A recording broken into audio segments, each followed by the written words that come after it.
It was an election that broke nearly every record in the book, and it is a result that will continue to reverberate. That electoral earthquake now opens the democratic path that will shape Scotland's future. And let's be clear, that future will be Scotland's hands, and it will be the people's choice, and nobody else. For giving way, he mentions a record-breaking election. He hasn't mentioned, in fact, it was the Scottish Conservatives' record-breaking election with more votes for the Scottish Conservatives than at any time in the history of devolution, making us the definite party of the main opposition in Scotland. He talks about Scotland's choice, but 4 days before the election on Thursday, the First Minister of Scotland was on the BBC saying that this was not an election about independence. Barely hours after the polls closed, she was calling for another referendum. I asked the right honourable gentleman, why did she mislead the Scottish people 4 days before we went to the polls? Answer that.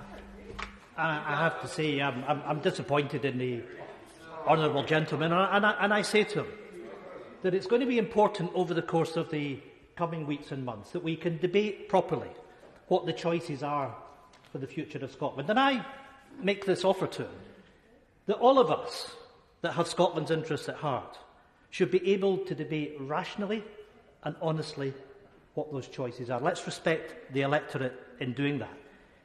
Mr. Speaker, I think everybody knows that the Scottish National Party is the party of independence.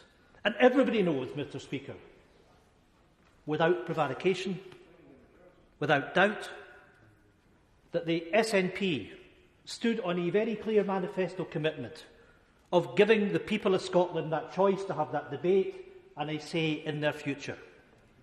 It was clearly contained within our manifesto that we said to the people of Scotland that put us back into government again, allow us to lead the country through the pandemic. But the promise that we made to the people of Scotland was that if they voted for us in that election, if they delivered a majority for independence in that Parliament, that nobody, not the Prime Minister, and certainly not the member for West Aberdeenshire, will stop the people of Scotland having their democratic choice. And I say to him that he has to recognise what happened. And let's look at this in the context that Westminster looks at it at, on the basis of the first-past-the-post system. Now, we don't support it. We support proportional representation. But, Mr. Speaker, there are 73 first-past-the-post constituencies in the Scottish Parliament. The Scottish National Party won 62 of them. We won 85% of the constituencies on 48% of the vote. The highest number of constituencies ever won by any party. The highest share of the vote ever won by any party.